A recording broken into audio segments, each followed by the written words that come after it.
global domain and the unique solution. So Picard theorem says let h of x and y and h sub y of x and y be continuous on the closed rectangle x0 minus a and x0 plus a cross y0 minus b and y0 plus b.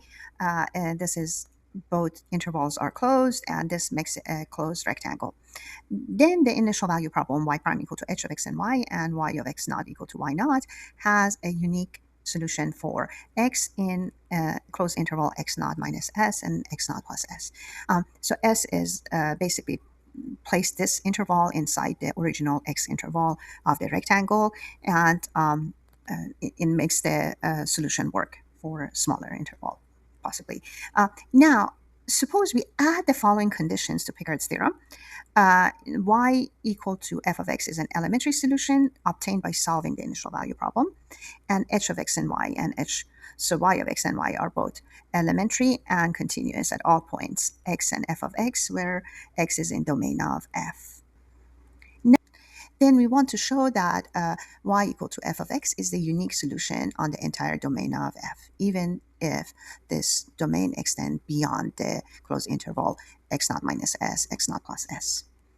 To see why, let y be g of x be another continuous solution to the same initial value problem.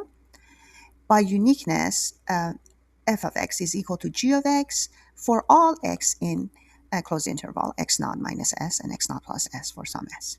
Without loss of generality, we show that f of x is equal to g of x for all x in domain of f, with x being bigger than x naught plus s. Assume for the sake of contradiction that there exists x in the domain of f with x bigger than x naught plus s, such that f of x is not equal to g of x. If c equal to max of the set x in domain of f such that f of x is equal to g of x exists, then the initial value problem y prime equal to h of x and y of c equal to f of c being the max, has a unique solution on an interval around c.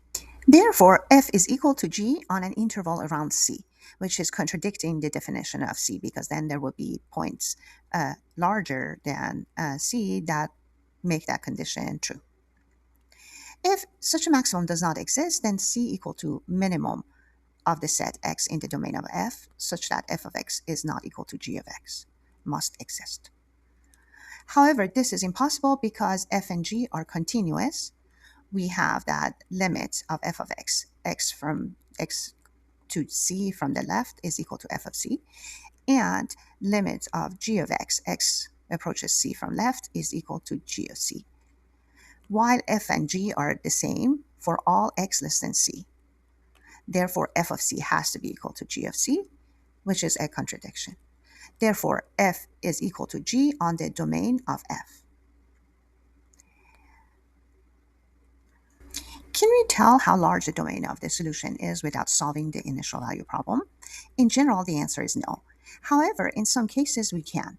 For example, suppose h of x and y and h sub y of x and y are continuous on all of R2. And suppose there is a constant L between 0 and 1, including 0, such that the absolute value of h of x and y1 minus h of x and y2 is less than L times absolute value of y1 minus y2 for all x, y1 and y2 in R.